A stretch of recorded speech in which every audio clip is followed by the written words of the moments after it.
श्री राज कहते हैं, तुम चलो अगम के पार, ओ मेरी वासना, तुम चलो अगम के पार। अगम पार अपार पार, वहां है तेरो करार। देख दिज दरबार अपनो, सूरत ही समा। तुम चलो अगम के पार, तुम चलो अगम के पार, ओ मेरी वासना, तुम चलो अगम के पार। वो यहां का देने नहीं है, वो वहां ले जाने के लिए आए।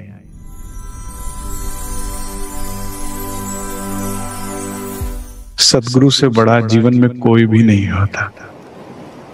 जन्म देने वाले माता पिता, संग देने वाले भाई बहन, और जन्म जन्म का वादा करने वाले पति पत्नी, और आगे संतान, मित्रगण, इन सब से ऊपर सदगुरु होते हैं। क्योंकि वो हमें दावा तो सभी लेते हैं कि हम आपका भला चाहते हैं, लेकिन जानते केवल सदगुरु हैं, बताते केवल सदगुरु।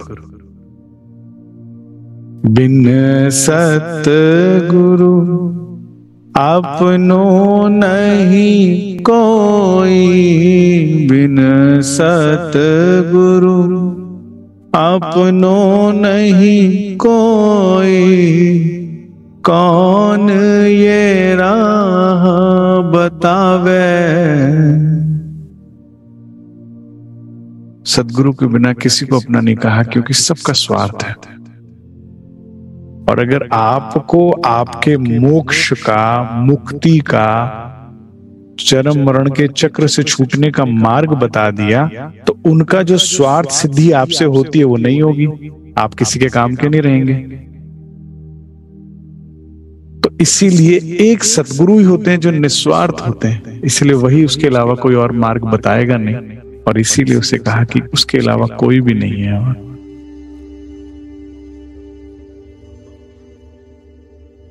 आपका भला चाहने का दावा लेने वाले बहुत है, लेकिन भला पता सिर्फ सदगुरु को है, और बताते केवल सदगुरु। जिन जिनको सदगुरु की प्राप्ति हुई, केवल वही गुरु महिमा जानते हैं। और आज हमको भी हम ही से बचाने वाले सदगुरु हैं। हमने तो अपनी काम, क्रोध, मोह, लोभ, अहंकार, ईर्ष्या, द्वेष, अपनी गुण इंद्रियों के अधीन होकर अपने को ही बहुत नुकसान पहुंचा रखा था। हमारे सबसे बड़े शत्रु तो हम ही आप थे, हमें पता ही नहीं था। वो सदगुरु ने बताया और हमें हमसे ही बचाया, सदमार्ग पर लगाया, जिससे जीवन में सुकून आया। हमें खेल से छुड़ाने वाले, हमें धाम में लगाने वाले, हमें वाणी में लगाने वाले, हमें सेवा में लगाने वाले, सुंदर साथ का महत्व बताने वाले, सत्य दिखाने वाले, आंखों से पर्दा हटाने वाले, हृदय से नींद को भगाने वाले, केवल सदगुरु महाराज। उनकी महिमा जितनी गाई जाए उतनी कम है, क्योंकि जब से सदगुरु मिलते हैं उसके बाद से आपकी आखिरी श्वास या अपनी आखिरी श्वास तक निस्वार्थ आपकी सेवा करते हैं सदगुरु। आप बीतक से जान ही चुके होंगे, महाराज जी के पास दादा गुरु को देने के लिए कुछ भी नहीं है। जेब में सिक्के तो क्या जेब भी नहीं है। इतना जर्जर है उपवास कर करके कि श्रम दान भी नहीं दे सकते, सेवा भी नहीं कर सकते, बल्कि दादा गुरु उल्टा सेवा कर रहे हैं। प्राणाधार सुंदर साथ जी, ऐसा केवल इसी कारण से है क्योंकि सतगुरु मेरे श्याम जी मैं अहनिस चरण रहूं। सरकार साहब स्पष्ट किया करते थे अक्सर, जब सुंदर साथ में डिबेट चला करता था, सहूर चलता था कि भाई जागनी कौन कर रहा है। तो कोई कहता था राज जी, कोई कहता था श्यामा जी, कोई कहता था अक्षर भगवान, कोई कहता था जबराइल असराफिल, कोई कुछ कोई कुछ। तो सरकार साहब कहते थे भाई एक हॉल में 100 आदमी सो रहे हैं और एक जाग रहा है, तो बताओ कौन जगाएगा? सोया व सोए को थोड़ी जगाएगा, जो जागा वही किसी को जगा सकता है। इस समय पूर्ण परम धाम में श्यामा जी भी नींद में और अक्षर भगवान भी नींद में और सखियां भी नींद में। अब इससे ऊपर किसका नाम बोले? तो जो एक धनी जागृत है वही जगाएंगे। तो वही सदगुरु रूप में आते हैं और याद दिलाते हैं अपने वतन की, अपने घर की, अपने संबंध की, हमें हमसे ही मिलाते हैं। खेल में आके रूप को कुछ और बना दिया माया ने। राज जी कहते ये तू नहीं है भाई, ये तू नहीं है। तू जो इतनी चिड़चिड़ी हो गई है, तू जो इतनी दुखी हो गई है, तू जो इतनी ईर्ष्या काम क्रोध में फंस गई है, तू ये नहीं है। तू जो इतना घबरा रही है, तू ये नहीं है। तुझे क्या घबराने की जरूरत? अखंड सुहाग, अखंड पति, अखंड घर, अखंड उसका प्रेम। तू क्यों चिंता कर रही है? खेल मांगा था, नाटक मांगा था, आनंद के लिए देख और चल। यहां किसे पकड़ कर रो रही है? यहां कुछ भी अपना नहीं है। घर तेरा, मैं तेरा, मेरा प्रेम तेरा। और वो भी हमें सुंदर साज जी कितना भी दुख लगता हो, हम इतने बुरे, हम उतने बुरे, उतने बुरे, राज जी प्रेम से देखते रहते हैं मुस्कुराते हुए कि बुरी नहीं है तो देख रही है नाटक, केवल मेरे चरणों में सुरक्षित बैठी हुई। और यहां जो भी कुछ हो रहा है वो हुक्म से हो रहा है। अब क्या है, मैं थोड़ी बैठक गहराई में ले जाता हूं। वाणी में आप पढ़िएगा तो श्री इंद्रावती जी कहती है धनी अब मैं समझ चुकी हूं कि यहां पर इस खेल में हुक्म जो है रूहों की हुज्जत लेकर बैठा। हुज्जत मतलब नाम लेके, दावा लेके कि ये इंद्रावती, ये सुंदर बाई, ये केसर बाई। रूहें तो यहां आई नहीं, ये हुक्म तन धारण करके बैठा है हमारे नाम से। तो जब हम यहां, अब मैं दुखी सुखी होती हूं कभी कि मैं गलत कर रही हूं, कभी सही कर रही हूं इस चीज के लिए, तो अब मेरा भी नाम भी क्यों खराब हो? इतना दावा श्री इंद्रावती जी लेती है वाणी में। तो श्री राज कहते हैं भाई खेल मांगा है तो इतना तो लगेगा, लेकिन तुमने कुछ किया नहीं है। इसीलिए आप कितने भी मलिन हो जाए, कितने भी मलिच्छ हो जाए, संसार आपको बिल्कुल घृणा की दृष्टि से देखता हो, फिर भी श्री राज सदगुरु रूप में आपको प्रेम से देखते। हाँ, धनी श्री देवचंद्र जी ने श्री इंद्रावती जी को अपने से वियोग दिया, अरब भेजा, या श्री राज ने हवसा किया, वो सब कुछ आपको बनाने के लिए जो जरूरी है। जो छूटेगा, अभी आगे जाके पंक्ति आएगी महाराज जी की जीवनी में, जो छूटेगा छुड़वाएंगे, जो जुड़ेगा जुड़वाएंगे, तुझे मिलाकर ही छोड़ेंगे। लेकिन ना वे कभी रूठते हैं, नाराज होते हैं, ना उनको हमें कभी भी कोई कमी दिखती। उनको हमेशा क्या दिखता है? वर्क, कि ये काम बाकी है इस पे। क्योंकि अगर उस पर पॉइंट आउट ना करे ना श्रीराज, तो वही तो तुम्हें दुख देगा। देखिए ना, कई बार हाथ में ना कांटा लग जाता है या कांच लग जाता है, तो क्या करता है डॉक्टर भी, हाथ में नहीं आ रहा ना अगर वो कांटा या कांच, तो थोड़ा सा और चीरा लगाता है। दर्द तो होता है लेकिन वो निकालना जरूरी है ना। लेकिन जब वो निकल जाता है तो कितना आराम हो जाता है, और अगर उसे छोड़ दिया तो वो नासूर बन जाता है, पक जाएगा सारा। हाथ ही काटना पड़ सकता है, शायद उंगली काटनी पड़ जाए, हाथ काटना पड़े। इसीलिए सदगुरु का क्रोध, सदगुरु की नाराजगी केवल हमें हमारा भला बताने के लिए। अन्यथा सदगुरु जब से आपसे मिलते हैं निस्वार्थ अपनी आखिरी सांस तक अपने तन की मिट्टी बना देते हैं। धनी श्री देवचंद्र जी से लेकर सरकार श्री तक आप किसी भी सदगुरु को देख लीजिए कि तुम जाग जाओ, तुम पालो। तो प्राणाधार सुंदर साज जी वो सब ब्रह्मात्माएं भाग्यशाली हैं जिन जिन को सदगुरु मिले। आप सब उन ब्रह्मात्माओं को बहुत बहुत बधाई हो। वो ब्रह्मात्माएं अभागी हैं जिनको आज तक सदगुरु नहीं मिले, या खोज ही नहीं की, क्योंकि सतगुरु संसारिक सामग्री नहीं देते। देंगे भी तो समझ बूझ के जो जरूरत होगा, आपके मांगने से नहीं देंगे। क्योंकि सरकार साहब कहते थे बार बार माया में डूबो, तुम्हें डुबाऊं फिर निकालूं, फिर डुबाऊं फिर निकालूं, यही करता रहूं। कहो राज जी ये चाहिए ये चाहिए ये चाहिए, फिर दे दिया, डूब गए तुम माया में, उससे दे दिया तो डूब गए, फिर निकालूं, अरे भाई निकलो बाहर, फिर तुम डुबाऊं फिर निकालूं, यही करता रहूं। श्री राज कहते हैं तुम चलो अगम के पार, ओ मेरी वासना, तुम चलो अगम के पार। अगम पार अपार पार, वहां है तेरो करार, देख दिज दरबार अपनो, सूरत ही समान। तुम चलो अगम के पार, तुम चलो अगम के पार, ओ मेरी वासना, तुम चलो अगम के पार। वो यहां का देने नहीं है, वो वहां ले जाने के लिए आए हैं। यहां के लिए तो जो मिले जितना मिले महाराज जी की तरह संतुष्ट रहे, कम हो ज्यादा कोई बात नहीं। यहाँ के ज्यादा में भी समस्या नहीं, यहाँ के कम में भी समस्या नहीं, जो जितना है बहुत है। दिल नजर हो वहां। उनका जीवन बड़ा दुर्भाग्यपूर्ण है जिनके जीवन में सतगुरु नहीं है या उन्होंने खोज नहीं की, क्योंकि अब तक जब तक सतगुरु मिलेंगे नहीं, सतमार्ग नहीं मिलेगा। इस जन्म मरण के चक्र से छूटने का रास्ता नहीं मिलेगा।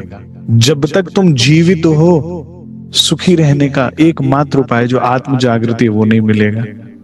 मन्नतें मांगते रहो, संसारिक उपलब्ध चीजें मांगते रहो, दुखी होते रहो। जो मांगोगे उसमें भी दुखी, जो नहीं मिलेगा उसमें भी दुखी। संसार तो दुखदाई है, सारे संसार का खजाना भी मांग लो, सारे संसार का राज्य भी मांग लो तो भी दुखी ही रहोगे। क्योंकि काम, क्रोध, मोह, लोभ, अहंकार, ईर्ष्या, द्वेष जीने नहीं देगा तुम्हें। दुर्योधन को क्या था? अहंकार ही तो था, क्रोध ही तो था द्रौपदी पे। इसीलिए जब भगवान खुद गए संधि दूत बनकर और कहा दुर्योधन केवल 5 गांव दे दो, खत्म हो जाएगी बात। कहते 5 गांव मैं सुई का दान इतना तक ना दूं।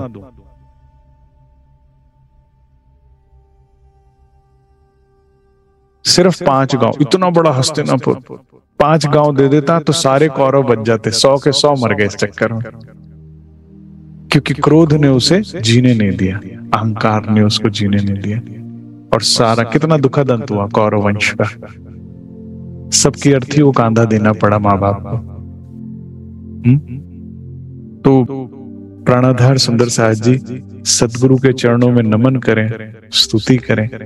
और अगर आपके जीवन में सतगुरु आपको मिले, एक ही काम हमें करना है, वो है उनकी कही बात पे अनुसरण करना, समर्पण, ओबीडियंस। क्योंकि कईयों जन्म खोया मेहंदी के जमाने में आए, श्री जी के समय में भी कईयों ने जन्म खो दिया, कारण ओबीडियंस नहीं। अगर जो कहा जाए ऐसा समझ लीजिए, जैसे महाराज जी कहते हैं ना, सदगुरु वाक्यम ब्रह्म वाक्यम, जो कह दिया वो कर देना है। अगर सदगुरु अंग काटने को भी चढ़ाने को कहते तो चढ़ा दो। सरकार कहते थे सदगुरु अगर गर्दन काटने को भी कहे तो काट के चढ़ा दो, क्योंकि जो गर्दन जोड़ने की ताकत ना रखता वो काटने की बात कहेगा नहीं, तुम चढ़ा दो। और मैं अपने जीवन के अनुभव से कह रहा हूं कि लाभ ही होगा, चाहे तुम्हें कितना ही बड़ा नुकसान लग रहा हो, कितनी बड़ी बात लग रही हो कि भाई ये गया तो सब गया, और ये तो ये मांग रहे हैं, चढ़ा दीजिए, लाभ होगा तुमसे। क्योंकि क्या है प्राणाधार सुंदर साहब जी, आप अपनी 100 ग्राम बुद्धि से अपना नफा नुकसान सोच रहे हैं, वो महामती है, उसे तुम्हारे आने वाले 10 साल भी दिखते हैं और पिछले चले गए 10 साल भी दिखते हैं। वो आपसे बेहतर जानते। अपनी 100 ग्राम की बुद्धि से क्या तोल रहे हो कि मेरे लिए क्या अच्छा बुरा है? छोड़ दो उसको। जो जानो तो रखो धनी तुम्हारी मैं। सरकार कहते थे बोलो धनी चरणों तले ना रखना, चरणों तले दाब कर रखना। भागना भी चाहूं तो ना भागना, भागने देना।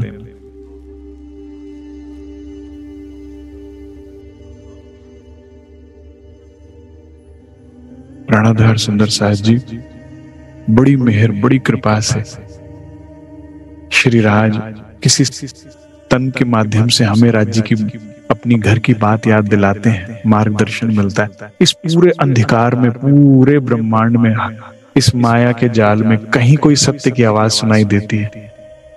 नहीं तो चारों तरफ अंधकार है, चारों तरफ झूठ है, फरेब है, हाहाकार है। नींद है और नींद की बात है। जहां सत्य प्रकाश मिल रहा हो, बात मिल रही है, बस उसे लो और चल दो।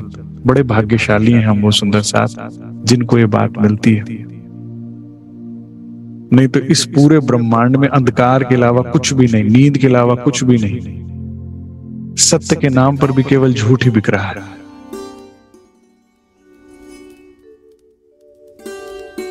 और अगर आप चाहो कि पहचान कैसे हो कि हम सतगुरु के चरणों में है कि नहीं, तो सतगुरु का ये वाको जो अलख की देवे लख, जो तुम्हारा बार बार तुम्हारी खेल सूरता नीचे लाए, बार बार ऊपर ले, यहाँ क्या करने आई है, चल वापस ऊपर।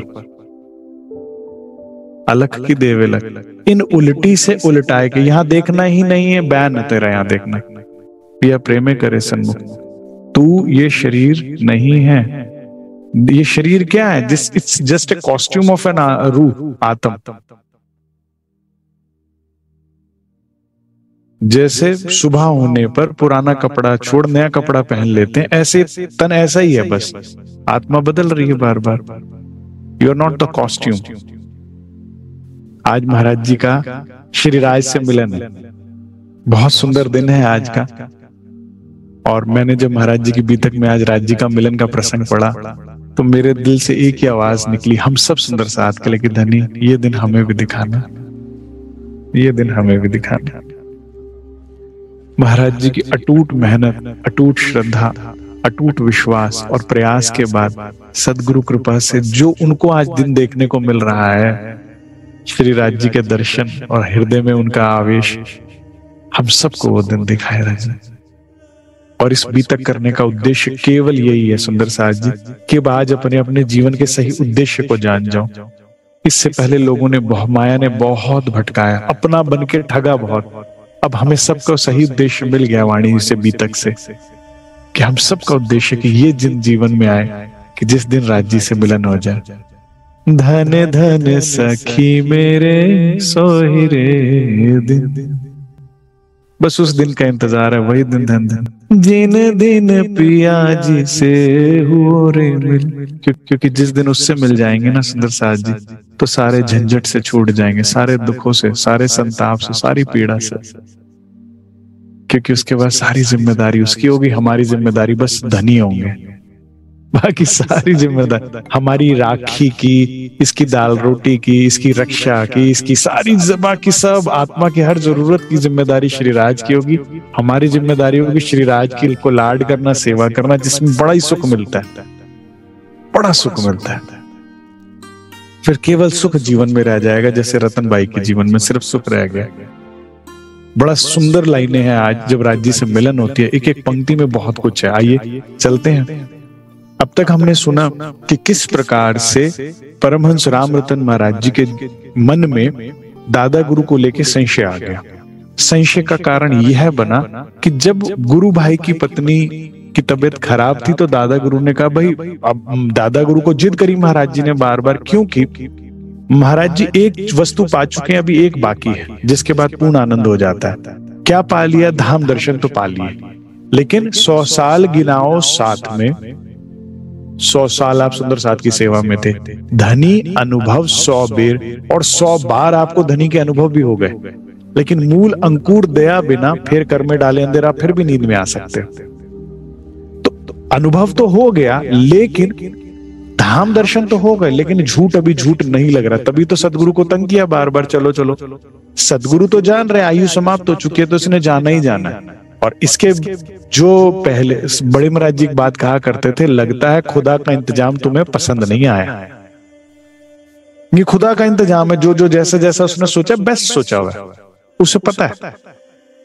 उसमें इंटरप्ट करने को कह रहे हैं दादा गुरु को, तो महाराज दादा गुरु ने टालने के लिए कहा कोई बात नहीं, मर भी जाएगी तो जीवित कर देंगे, क्या दिक्कत है। लेकिन जब दादा गुरु ने अब गुरु जो अपनी बहू को जब जला ही दिया और कहा चिरंजीवी रहो, तो यहां पर उस लीला को ना समझने के कारण महाराज जी के हृदय में संशय आ गया कि क्या ये ऐसा नहीं कर सकते थे, क्या मेरा विश्वास झूठा था। कि क्योंकि महाराज जी उन्होंने कहा तो उन्होंने विश्वास कर लिया कि अगर मर भी जाती तो जिंदा कर देते। अब जी ये घटना तो अनहोनी है, संभव ही नहीं है ऐसा होना, संसार में बहुत रेयर ही ऐसा सुना है। मैं अगर पूरा इतिहास अगर सोच रहा हूं तो मैंने केवल ये प्रसंग एक ही बार सुना है, किसी भी गुरुजन से या किसी से भी ऐसी लीला नहीं सुनी। केवल एक जब मच्छंदर नाथ और गोरखनाथ जी का प्रसंग आता है, तो गोरखनाथ जी ने ऐसा करके दिखाया था कि मृतक को जीवित किया था। लेकिन अगर उससे पहले या उसके बाद में देखे तो किसी ने ऐसा नहीं किया। ठीक है, तो इतनी बड़ी लीला, लेकिन महाराज जी को दादा गुरु पे अटूट विश्वास था। जब उन्होंने ऐसा नहीं किया तो संशय आ गया, और उस कारण उनको भय चिंता सताने लगी कि क्या मैं समर्पण जहां किया वो ठीक भी किया नहीं किया। तो इसीलिए दादा गुरु ने कहा ठीक है भाई, तेरी जो ये इच्छा है ये भी पूरी कर देते हैं।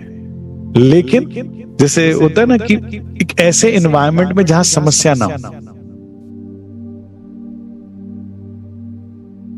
अगर यहां दादा गुरु ऐसा कर देते तो दादा गुरु का ध्यान भजन भी खत्म हो जाता, क्योंकि 2 किलोमीटर लंबी लाइन लग जाती सोनगिरी गांव में, और हर कोई मृतक जब घर का अपना लेकर आ जाता और छोड़ता ही नहीं उनकी जान को। जैसे महाराज जी ने नहीं छोड़ा, वैसे और जने भी नहीं छोड़ते।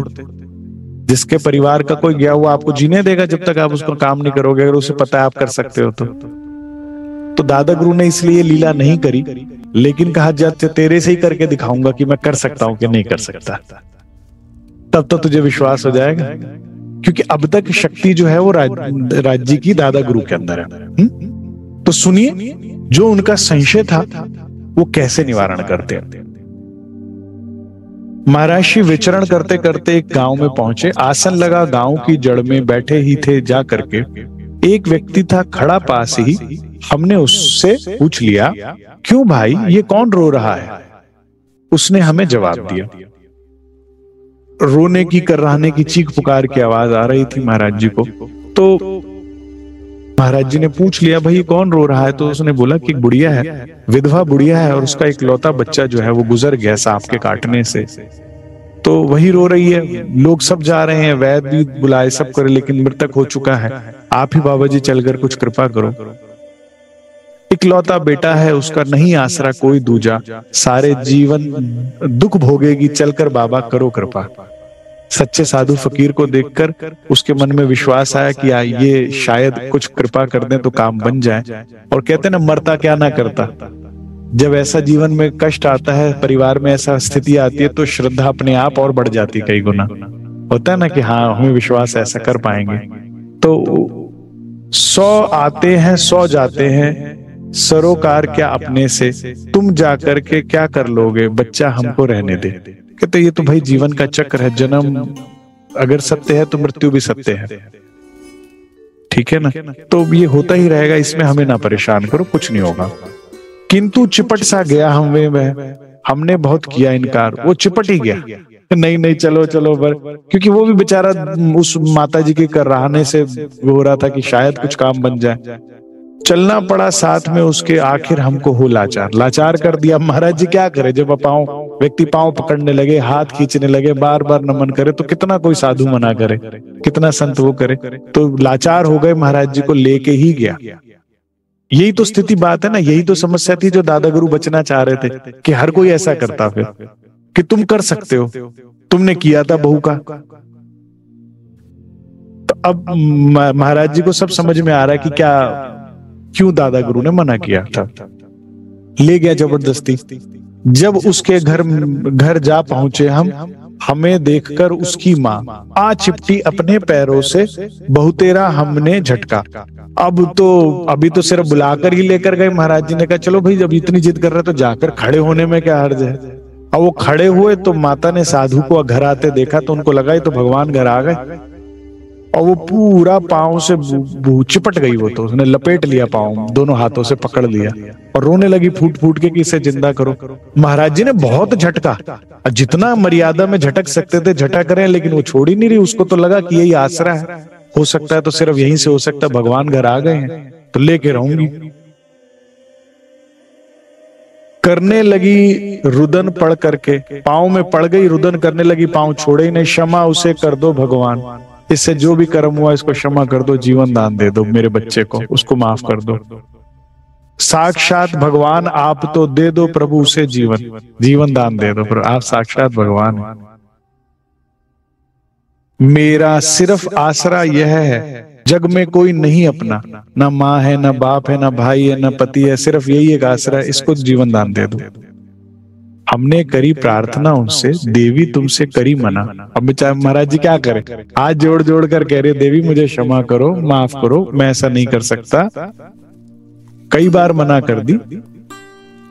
हम क्या कर सकते हैं इसमें, काल नहीं वश का अपना, अपने वश में थोड़ी है काल, अब वो आ गया तो इसमें हम क्या कर सकते हैं। देवी हमें क्षमा करो, हमारे पांव छोड़ो, छोड़ो पैर, हमें ना लिपटो। छोड़े नहीं पैर अपने, कह रहे भाई हमें ना लिपटो, हमारे पांव छोड़ो, थोड़ा मर्यादा ध्यान रखो। लेकिन वो छोड़े ही ना। माफ करो पग तब छोड़ूंगी, तुम्हें है सारा सामर्थ्य। अब वो छोड़े ही ना, उसको आसरा, उसे उम्मीद लग गई, जग गई महाराज जी को देखकर। अब वो छोड़ेगी, कभी ना छोड़े, ठीक है। वो पांव बंदी सा बना लिया महाराज जी को। अब वो करुण पुकार भी देख रहे हैं, रुदन भी देख रहे हैं, उसकी विवशता भी देख रहे हैं। महाराज जी कहते हैं हम तो फंस गए यहाँ आकर। है भगवान आज घर मेरे, मेरी बात नहीं है व्यर्थ, मैं व्यर्थ नहीं कह रही, आप भगवान रूप में साक्षात आए हैं, तो मेरे जब घर भगवान आए तो मैं लेकर ही रहूंगी। या फिर साथ साथ बेटे के मेरी भी भेजो अर्थी, या तो मुझे भी मेरे भी अर्थी भेजो। छोड़े पैर न उस बुढ़िया ने, चक्कर में मैं फंसा खड़ा, श्री सदगुरु महाराज करेंगे कृपा, मुख से निकल पड़ा। अब जब बंधन मुक्त होने का कोई उपाय दिखा ही नहीं महाराज जी को, तो क्या कहा कि क्या करूं, अब नहीं छोड़ रही तो ठीक है सदगुरु महाराज करेंगे, आशीर्वाद दे दिया।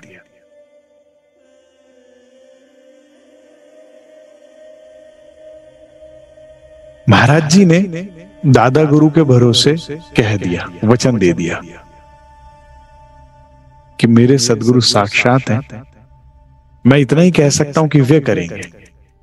महाराज जी ने आजीवन कभी ये नहीं कहा कि मैं कर दूंगा या हो जाएगा, हमेशा कहते थे सदगुरु महाराज श्री राज करेंगे, श्री सदगुरु महाराज करेंगे कृपा, मुख से निकल पड़ी, नहीं उठाना सूर्य उदय तक, जल प्रवाह नहीं भी मत करना, ना इसे जल में बहाना, ना अग्नि देना, इसे सुबह तक छेड़ना नहीं, सदगुरु महाराज कृपा करेंगे। It was just an statement, it was just a belief और ऑफ महाराज जी, एक उनका विश्वास था। ऐसा उन्हें पता नहीं था कि हो जाएगा, क्योंकि अभी तक तो संशय ही था ना कि नहीं कर सकते, लेकिन उन्होंने स्टेटमेंट दे दी इस विश्वास पे कि भाई ये नहीं छोड़ रही तो मैं उनके भरोसे कह देता हूं।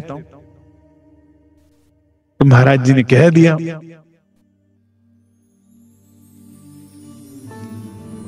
गुरु महाराज ठीक करेंगे, श्रद्धा चरणों में रखना, तुम बस विश्वास रखो, गुरु महाराज ठीक करेंगे। ये महाराज जी बहुत रेयर बोला करते थे, जिसको आशीर्वाद नहीं देना होता था, मैंने महाराज जी के आगे की बीतक भी देखे, वो नहीं तब ये लाइन नहीं बोला करते थे कभी। ये ब्रह्मास्त्र है, छोड़ दिया तो वापस नहीं होता, होकर ही रहना है। जब ब्रह्मात्मा का, जैसे महाराज जी हैं, जब इतना प्रेम, इतना समर्पण, इतना वो होता है, त्याग होता है, तो राज जी कहा नहीं टालते। लेकिन ये सच्ची बात है सुंदर साथ जी। जीवन में कभी आपके भी ऐसा कोई अवसर आए कि आप धनी की प्रेम में, भक्ति में, साधना में इतना ज्यादा हो जाओ कि आपको पता है आपका कहा हो जाए, तो भी प्रकृति के बीच में नहीं आना चाहिए, नहीं करना ऐसा। हमेशा श्री राज भरोसे छोड़ो कि धनी जो करेंगे वो सही ही करेंगे, हमेशा यही करिएगा। लेकिन महाराज जी को लीला दिखानी थी दादा गुरु ने, तो ये होगी घटना। लेकर वचन पैर छोड़े, जब वचन ले लिया ना कि वचन दो ऐसा होगा, तो तभी पांव छोड़े बुढ़िया ने। करी भगवान ने वचन दे दिया, अब घटित होगा, चिंता मुक्त हो गई बुढ़िया, तब छोड़ दिया पांव। हम छूटकर बाहर आए, ऐसे बंधन में हो कोई। महाराज जी अब बाहर कहते ऐसे बंधन से छूटे, कारागार से छूटकर बाहर आए। गए नहीं हम टिके ये जहां थे। अब जहां बैठे हुए थे ना महाराज जी आसन लगाकर, वहां नहीं गए, बिल्कुल वहां ना रुकने पाए। उसी समय चल दिए हम वहां से, रुकना ठीक नहीं समझा। महाराज जी ने बिल्कुल रुकना ठीक नहीं समझा वहां पर, और वहां से चल दी। क्यों रुकना ठीक नहीं समझा, अभी आगे पता लगता है। उसी समय चल दिए हम वहां से, रुकना ठीक नहीं समझा। सारी रात सफर करते रहे, दूर पहुंचकर दिन निकला। मतलब उन्होंने सोचा कि जितना मैं इस गांव से दूर जा सकूं, मतलब मुझे उतना दूर जाना है, तो इसलिए पूरी रात ट्रैवल करते रहे। ठीक है, दूर पहुंचकर दिन निकला। जब बहुत दूर आ गए, तब सुबह जब हुई तो बहुत दूर आ चुके थे। निकला तीर कमान से, नहीं लौटता अब, हुक्म छूट वापस हुआ, भली करे अब रब। जो हुक्म छूट गया था कि भाई तन छूट गया था, वो वापस हो गया। मुर्दा अगर कहीं होता है, जगते रहते उसके पास। जिस घर में मुर्दा होता है वो लोग सोते थोड़ी हैं, कहते जगे रहते हैं, उसके पास बैठे रहते हैं। सोता नहीं पड़ोसी तक भी नहीं सोता। बनता वातावरण उदास, उदास ही रहता है वातावरण कि भाई जब से पहले जब तक यही काम करो, फिर पड़ोसी भी सोता है, आप परेशान नहीं होता तब तक। 4 बजे, जब जैसे शाम के 4 बजे दोपहर के, अंधेरा होने से पहले अग्नि संस्कार करना होता है ना सुंदर साथ जी, तो जैसे शाम के 4 बजे लोगों ने सोचा, बैठे बैठे थक गया जब, करो तैयारी अजल मजल की, ले चलना है मुर्दा अब। छूने ना दिया उसकी माँ ने, जब तक सूर्य ना निकलेगा, पड़ा यहीं रहने दूंगी, मुझे नहीं छूने देना। मैं तुम्हें छूने नहीं दूंगी इसे, जब तक सूर्य अस्त नहीं होगा, उदय नहीं होगा कल का। काफी किया आग्रह सबने, पागल है क्या बुढ़िया तू, मुर्दा कभी हुआ है जीवित, ले चलने दे हमको तू। पानी बन गया गर शरीर का, कोई ना आएगा फिर, शरीर पानी छोड़ देगा तो जैसे झिल में वो लिलबिल हो जाएगा, फिर कोई नहीं छुएगा। पानी बन गया शरीर का, कोई ना आएगा फिर पास। बुढ़िया बोली चले जाओ तुम, मुझको है उस पर विश्वास। बच्चा ठीक होएगा मेरा, ना भी हुआ तुम्हें फिर क्या, मेरा बच्चा ठीक होगा मुझे विश्वास है, नहीं हुआ तो भी कोई बात नहीं, तुम्हें क्या। अपने काम में आप कर लूंगी, तुम सब पास नहीं आना, तुम मेरे बस इस बच्चे के पास मत आओ, मैं अपने आप कर लूंगी। अब लोग ठीक ही कह रहे हैं, अपनी तरफ से उन्हें कहा ऐसा थोड़ी होता है। और माँ अपनी जगह अड़ी है, उसको विश्वास है जो कहा होगा होगा। वो कह रही कोई नहीं भी होगा तो भी मेरा है, ना होगा तो भी मेरा है, तुम बच जाओ। तुम लोग चले गए वापस कहते, देखे जब होगा जिंदा, देखते हैं तेरा बच्चा क्या जिंदा होता है। 2-2.5 घंटे के पीछे जब आकर सूरज निकला, तो लड़के ने आंखें खोली। बोलो श्री प्राणनाथ प्यारे की जय, बोलो श्री सदगुरु महाराज की जय, बोलो श्री परमहंस राम रतन महाराज की जय। अनहोनी हो गई सुंदर साथ जी, इसलिए राज श्यामा जी बोलना पड़ेगा, राज श्यामा जी। प्रेम से बोलेंगे राज श्यामा जी, राज श्यामा जी। ये शक्ति है श्री राज की, ये शक्ति है ब्रह्मात्मा की। खेल का मजाक बना दिया राज जी ने, दुख का मजाक ही बना दिया। हम छोटी इतनी इतनी बातों से डरते हैं, छोटी छोटी बीमारियों से डरते हैं, मृत्यु से डरते हैं, इससे डरते हैं। सब कुछ हो सकता है, सब वापस हो सकता है। श्री राज चरण का आसरा रखें आप केवल, और आत्म जागृति में आगे बढ़े। अटूट विश्वास सब कर सकता है। पूर्ण समर्पण, जैसे महाराज जी का दादा गुरु पे पूर्ण समर्पण, एकमात्र निष्ठा या मनोकामना केवल श्रीराज की हो तो कुछ भी असंभव घटित हो सकता है। 2-2.5 घंटे के पीछे जब आकर सूर्य निकला तो लड़के ने आंखें खोली, लेटा हुआ बच्चा एकदम आंखें खोली और बोला, मां, उठते ही पानी मांगा, पानी पिला दे मां। हो गया। शोर मचा, उसके उठते ही गांव देखने को भागा। अरे भाई ये हो गया, अरे भाई ये हो गया, अरे अरे ऐसे, अरे जो जो कर रहा था वो छोड़ छोड़ भागा। जो दातुन कुल्ला कर रहा था लोटा छोड़ भागा। कह रहे ऐसे कैसे संभव हो सकता है। जो जहां था खेत में था वहां से भागता हुआ आया देखने के लिए। इतनी अद्भुत लीला भगवान की। मुर्दा छोड़कर आए थे, जीवित कैसे हो सकता है। और माँ अपने सीने से लगाए बच्चे को, रोए जा रही है, रोए जा रही है। लोग आके देखे जा रहे हैं, आते जा रहे, जाते जा रहे। छोटी सी कुड़िया, झोपड़ी छोटी पड़ गई, सब लोग अंदर घुसने को भी नहीं मिल रहा। उचक उचक के खिड़कियों से झांक रहे, अरे भाई ये तो वाकई हो गया। अब उसके बाद क्या होना था, महाराज जी की खोज शुरू हो गई। अरे वो कौन संत था, इतना बड़ा काम कर दिया। इसीलिए महाराज पूरी रात चले थे कि किसी के हाथ ना आए, नहीं तो फिर ये तो जाने देते महाराज जी को यहां से। जैसे बुढ़िया ने पकड़ लिया ऐसे सब पांव पकड़ लेते। इसीलिए दादा गुरु ने नहीं किया था। सब कुछ कर सकते हैं श्रीराज, लेकिन कुछ कारण कारज होता है। ये महाराज जी को कहा कि भाई तू मुझ पे संशय ले रहा था, जा मेरे नाम से जिंदा हो जाएगा बच्चा। तो ये इतनी बड़ी कृपा करी। हम और आप तो ऐसे ही हैं, 2 मिनट लगाते हैं संशय लाने में, 2 मिनट लगाते हैं पुराना सब रद्द करने में। लेकिन सदगुरु फिर भी इतने कृपालु होते हैं, फिर भी आपके संशय को तुम उंगली उठाते जाओ, वो फिर संशय निवारण करते हैं, कृपा करेंगे, फिर मेहर करेंगे। फिर बाद में अब समझ में आया, अब तो यकीन आया। प्राणाधार सुंदर साहब जी जस्टिफिकेशन ही देते रह जाते हैं सदगुरु, और आप लेते रह जाते हो, और इस चक्कर में आत्म जागनी रुक जाती है। इसके लिए वो ना करके पूर्ण विश्वास करके जो कह रहे हैं वो करते जाओ। शोर मचा, उसके उठते ही गांव देखने को भागा। अपनी ढूंढ मची एकदम, फिर ढूंढता जग सा जागा। जना जना हर कोई ढूंढता रहा। एक गांव में नहीं, आसपास के सारे गांव में ढूंढा गया। हर जगह शोर मच गया, दूर दूर गांव से लोग आने लगे देखने के लिए इतनी अद्भुत लीला को सुन। लेकिन हमें कहां मिलना था, चाहा ही नहीं जब रुकना।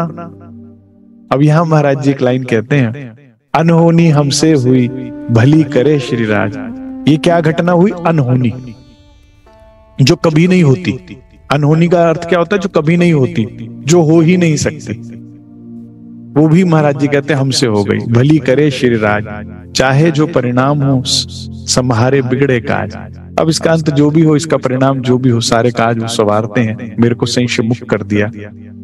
दादा गुरु के ऊपर जो उनके संशय है वो निवारण हो गया। हम भी ऐसे राज्य पर संशय ले लेते हैं कभी। देखो हमारे धनी क्या क्या नहीं कर सकते, क्या क्या हो चुका है इस समय। हमारे से पहले महापुरुष क्या क्या लीला कर चुके हैं। इससे अब कुछ ईमान मजबूत होता है, नहीं होता?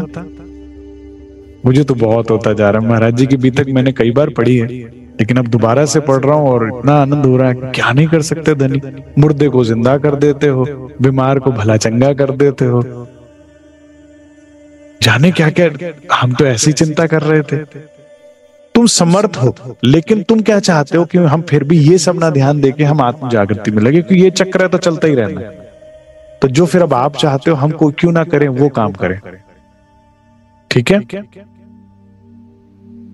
कई रोज जंगल ही जंगल मार्ग चले गए तय करते। आखिरकार शीरपुर थी एक बस्ती, उसमें जा पहुंचे। अब एक बस्ती पहुंच गए शीरपुर में। आबादी नहीं भाती हमको, अंदर घुसते ही नहीं थे। महाराज जी को क्या अच्छा लगता था, एकांत। आबादी अच्छी नहीं लगती थी। हमें क्या अच्छे लगते हैं, शॉपिंग मॉल चलते हैं जरा घूमने के लिए, विंडो शॉपिंग कराएं। लेना भी कुछ नहीं है, जेब में पैसे भी नहीं है, विंडो शॉपिंग कराएं, देख तो आए। देखिए हमारा स्वभाव और महाराज जी का स्वभाव कितना अलग है। क्या मिलता है सुंदर साहब जी, मॉलों में जाकर, बाजारों में जाकर, संसारों में जाकर लोगों की पोशाकें देखते हो, लोगों का माया देखते हो, हृदय में माया लेकर कचरा और लेकर आते हो। इतनी मेहनत से सदगुरु ने साफ किया था आपके अंदर को, आपने भी मेहनत करी थी साथ में, और कचरा ले आए। इसलिए इंद्रावती जी मित्र को देखते रास्ता बदल लेती थी कि समय खराब करेगा। हमें चिंता ही नहीं है, हम पे समय बहुत है खराब करने के लिए, लेकिन होता क्या, मेहनत कर कर कर कर जहां पहुंचते हो सब वापस गिर जाते हो। थोड़ा परहेज रखो, थोड़ा उपवास रखना शुरू करें, ज्यादा से ज्यादा सेवा में जीवन बिताएं, ज्यादा से ज्यादा वाणी मंथन में जीवन बिताएं। मैं उस जीवन को धन्य मानता हूं जो पूरे पूरे दिन वाणी मंथन करते हैं। मैंने बहुत सुंदर साथ अपने जीवन में ऐसे देखे जो 8-8 घंटे वाणी मंथन करते हैं, 8-8 घंटे ध्यान करा करते हैं। और सब धनी में तो को ढूंढिया, छोड़ धंधा सब। और हमें महाराज जी की तरह जंगल जंगल में नहीं विचरना, हमें तो प्रकरण प्रकरण में विचरना है। हमें संसार में घने जंगलों में और आदमखोर पशु पक्षियों में नहीं विचरना, भयभीत नहीं होना। हमें तो परमधाम के वनों में विचरना और वहां के सुंदर पशु पक्षियों की सवारी करनी, और इस इतने में काम बन जाना है। लेकिन कुछ हम महाराज जी के जीवन केवल सुने नहीं, पढ़े नहीं, उसको जीवन में उतारे।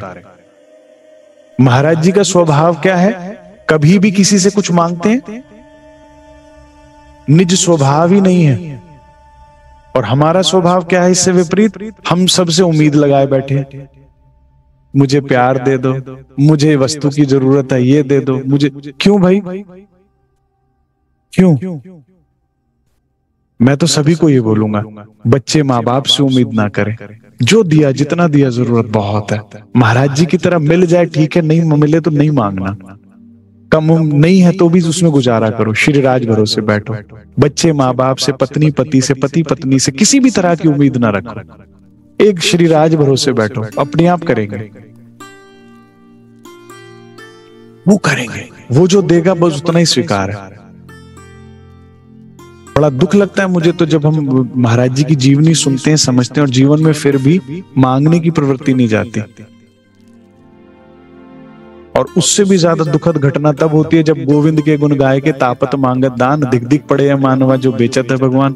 दो राज्य की बातें सुने और उसके बाद संसार की उम्मीदें हम सुंदर साथ से करते हैं, उनसे हाथ आगे फैलाया, उनके आगे मांगा। क्यों मांगना, जो मिला है धनी के बहुत है।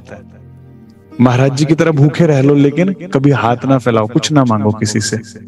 क्यों मांगना, मेरा पति नहीं देख रहा, महाराज जी ने क्या बोला कि जिसके खातिर घूम रहे वो है आंखों वाला, वो देख रहा है ना। जब वो देख रहा है तो फिर हम क्यों मांगे, वो तो विश्वास कर रहे हैं। और हम महाराज जी की बीतक सुनते हैं, समझते हैं, और उसके बाद क्या कर रहे हैं, कुछ तो वैराग्य लेते हैं। अगर राज्य को पाना चाहते हैं तो महाराज जी की जीवन को समझिए और चलिए। इसे केवल पढ़ने पढ़ाने का विषय ना बने, तू मुझे सुनना मैं तुझे सुनाऊं, चलना किसी ने नहीं। बदलिए, और इस स्वभाव में बहुत लाभ होगा जब आप संसार से किसी तरह की कोई मनोकामना ना करें, ना मांगे। मैंने जीवन में दुखी उन्हीं को देखा जो दुनिया के प्यार की उम्मीद करते हैं और मांगते हैं, उसके लिए लड़ेंगे झगड़ेंगे, मुझे टाइम दे, मुझे प्यार दे। क्यों दे, मैं अपने धनी से ना लड़ूं, क्यों मांगू, मेरे को तुम्हें समझ नहीं आ रहा, मुझे ये जरूरत है वो जरूरत है, कुछ नहीं। महाराज जी पे कुछ भी नहीं और फिर भी वो मांग नहीं रहे, लंगोट भी नहीं मांग रहे। कितना डांटा उसने आकर, और हम जने जने के आगे हाथ फैला रहे हैं, तू ये दे दे, तू वो कर दे, इससे ये दे, उससे वो। क्या कर रहे हैं, राज्य के नाम पर सब कुछ लुटा देना, कुछ ना होने पर भी आनंद में रहना। एक आसरा, एक उम्मीद, हम धनी से कुछ पाना चाहते हैं तो कुछ कुर्बान कर दो, लुट जाओ। अब आप कहें मेरे पे बहुत अधिक है, जैसे छत्रसाल महाराज जी की तरह, तो हम क्या करें, अक्सर ये प्रश्न आता है हमारे पास। तो मैं ये कहूंगा सुंदर साथ जी, राज्य को आपके धन की जरूरत नहीं है, आप राज्य को आपके तन की जरूरत है, आपके मन की जरूरत है। अपने तन को राज्य में लगाइए, वाणी मंथन में लगाइए, छोड़ दीजिए धन अधिक है, छोड़ दीजिए। आपका पहला कर्तव्य है अपने तन को धनी में लगाइए, फिर आपका दूसरा कर्तव्य अपने मन को धनी में लगाइए। धन कितना दे दोगे, धन का क्या करेंगे राजीव, दो तो तुम कोई धन ही नहीं दिया, उसको क्या दे दोगे, उसको क्या चाहिए आपसे, उसको आपका धन चाहिए नहीं चाहिए, उसको आपका समय चाहिए, उसको आपका दिल चाहिए।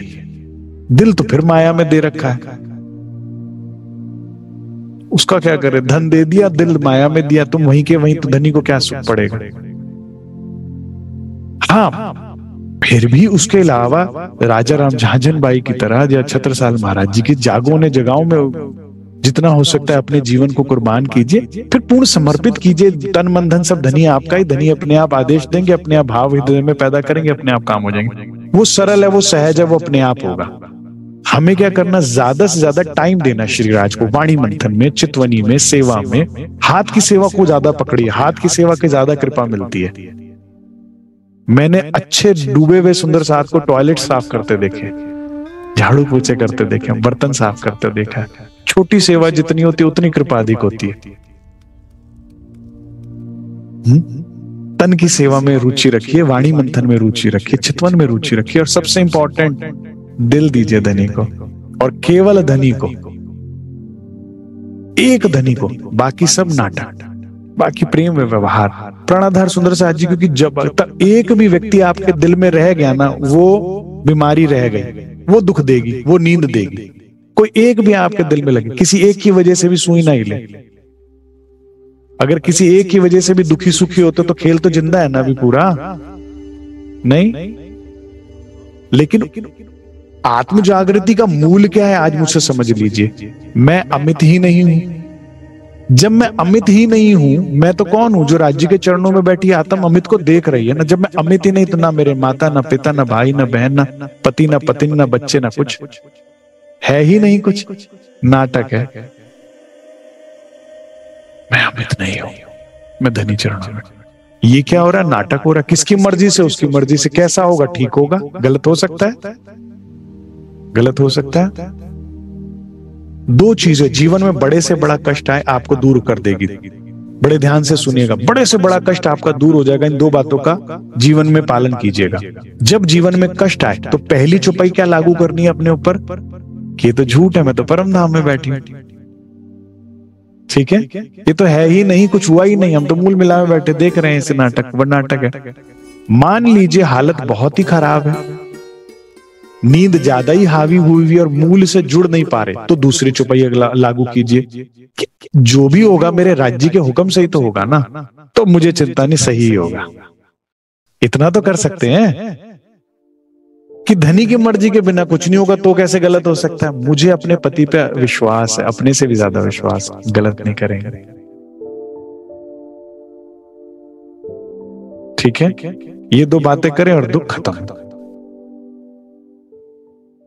अब कई रोज जंगल में चलने के बाद शीरपुर पहुंचते हैं।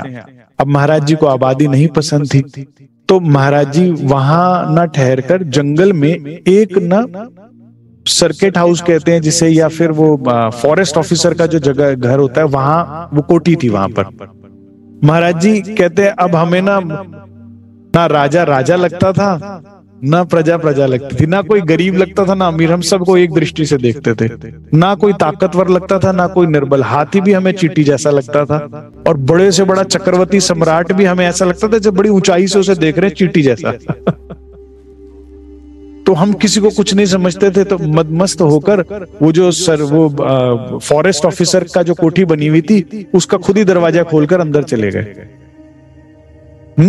अब वो जो फॉरेस्ट ऑफिसर था वो कोई मुसलमान था, तो उन्होंने महाराज जी की वेशभूषा देख के कोई औलिया समझा उन्हें। भाई बोला आप कैसे आए यहाँ पर, क्या काम है? कह रहे मौज थी आ गए। महाराज जी कहते मर्जी थी तो आ गए। तो उन्होंने कहा भाई कोई औलिया वो है, उनको लिए आसन वगैरह बिछवाया, फटाफट से आइए, बैठिए, बताइए क्या सेवा कर सकते हैं, क्या चाहते हैं आप? कहते हम कुछ पाने नहीं, हम तो देने आए। और सत्संग शुरू कर दिया महाराज जी ने उससे। ठीक है, और अब क्या वाणी तो क्या है, चाहे वेद हो चाहे कतेब हो, सबकी चाबी है। तो मुसलमान था तो कतेब पक्ष शुरू कर दिया महाराज जी ने वर्णन करना। तो वो तो क्या, उसके परिवार वाले तो क्या, उसके नौकर चाकर जो भी सारे, वो गदगद होकर सुनने लगे। कह रहे वाह, हिंदू तन होकर और ऐसा सुंदर वर्णन।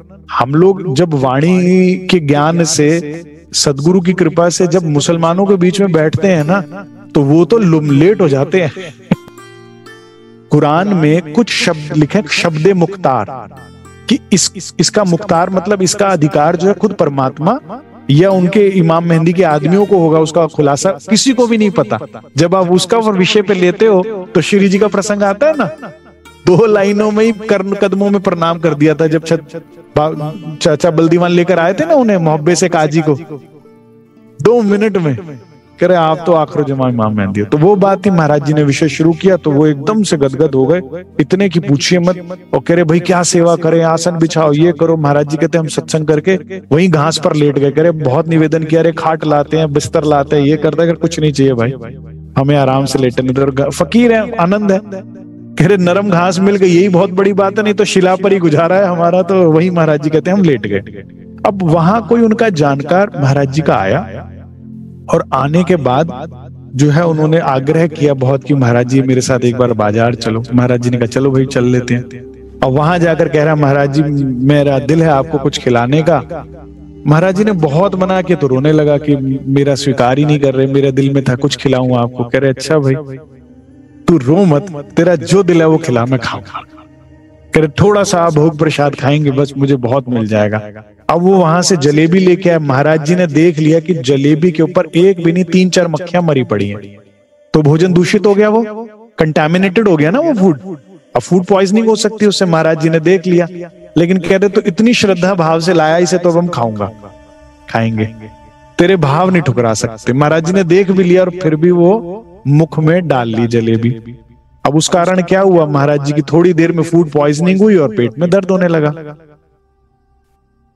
अब जब दर्द हुआ तो फॉरेस्ट ऑफिसर को बड़ा गुस्सा आया और उस सुंदर सा वो जो भी व्यक्ति उनके जानकार थे महाराज जी को, उनको बहुत डांटा, भाई तुमने क्या किया, इतना परेशान कर दिया। वो अंग्रेजी दवाइयों का डब्बा लेके आकर भाई इससे हम ठीक नहीं होंगे ठीक है ये हमारा नहीं, हमें तो सदगुरु कृपा से ही हम ठीक हो जाएंगे, तो चिंता ना कर। एक चिलम लिया हमारे लिए। अब ये लीला थी महाराज जी ने दिखानी थी, जो सूफी हुआ करते ना वो चिलम लिया करते हैं। उन्होंने महाराज जी ने चिलम खींची और खींचने के साथ धुआं छोड़ा और उस धुएं के अंदर मक्खी जीवित हो बाहर निकली उड़कर, मरी हुई मक्खी जीवित कर दी और पेट का दर्द ठीक हो गया क्योंकि वो मक्खी से ही समस्या हो रही थी। कहते महाराज ये क्या लीला। अरे भाई थोड़े देर पीछे गांव में तो आदमी जिंदा कर दिए, तो फिर मक्खी है आराम पड़ गया, वो बाहर निकल गई। तो महाराज जी तो फिर उसने जब पूछा कि जब देखी उड़ती हुई सबने मक्खी, महाराज यह क्या लीला। हम बोले बस रखो देखते, यह मक्खी की क्रीड़ाई, मक्खी अंदर तंग कर रही थी, मैंने बाहर निकाल दी। बड़े कृपालु हैं सतगुरु, उनकी लीला अपरंपार, ये सतगुरु की लीला है। उन्हें समझना बड़ा कठिन है, उनका कोई पार ना वार, किए हुए को भोगना पड़ता। ये चुपाई कहीं लिख लो जीवन में, ठीक है। किए हुए को भोगना पड़ता है ही है हर हाल। इसीलिए मैं हमेशा कहता हूं किसी और से ना डरो, अपने कर्मों से डरो। मन वचन कर्म से किसी को दुख ना दो। इतना कर लो तो भी बहुत है, नहीं तो भोगना पड़ेगा। लेकिन एक बात और भी कही धनी ने, क्या कहा, या केवल सदगुरु कृपा करती उसे बहाल।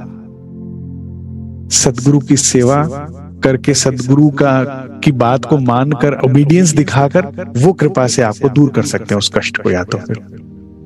लेकिन सदगुरु की बात मानो। और वो क्या चाहते हैं, आप वाणी में लगो, आप चितवन में लगो, आप जागृत अवस्था में लगो, तो जो गलती की हुई ना उसे भी माफ कर देंगे, उसको भी नहीं भुगतना पड़ेगा। क्योंकि अब आप लग गए ना राज्य में।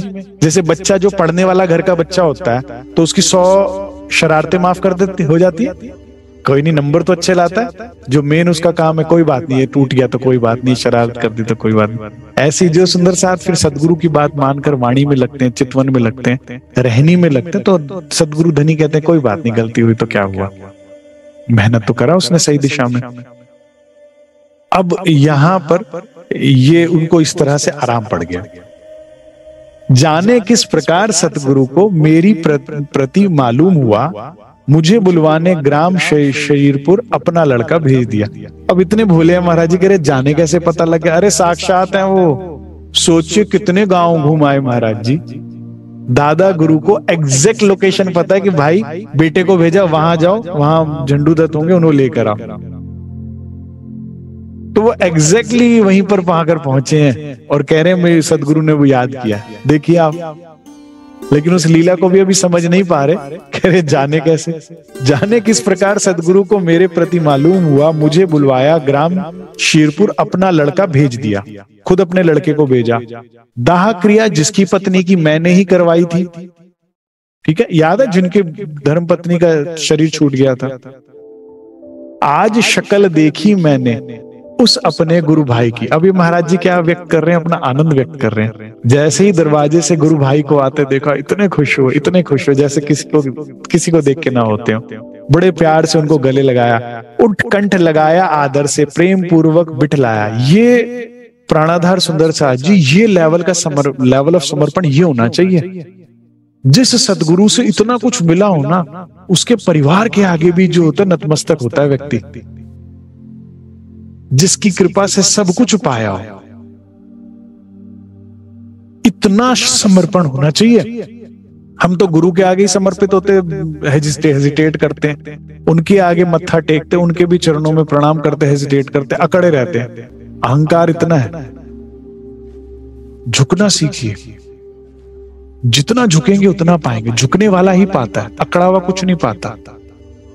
महाराज जी का भी स्वभाव, बार बार वे भी झुकते थे। अभी देखिएगा सदगुरु मिलन कितना सुंदर होगा, कैसे वे प्रणाम कैसे करते हैं और हम कैसे करते हैं। देखिए, उठकर कंठ लगाया, आदर से प्रेम पूर्वक बिठलाया। ये सारी बातें ना मैं महाराज जी की जीवनी से सीख रहा हूं। ठीक है, कि उनके परिवार के प्रति भी क्या आदर है। याद किया तुमको सदगुरु ने, यह भाई ने बतलाया। भाई ने आके क्या कहा कि सदगुरु याद कर रहे हैं। पाते ही आदेश गुरु का हमने उठ प्रस्थान किया।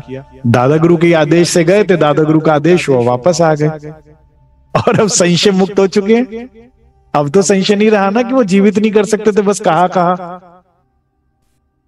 अब तो और तड़प जाग गई थी दादा गुरु से मिलने की। लेकिन बिना आदेश कैसे आए, बिना हुक्म के? क्योंकि दादा गुरु ने कहा जाओ तो जाओ ना, बुलाएंगे तो आएंगे ना।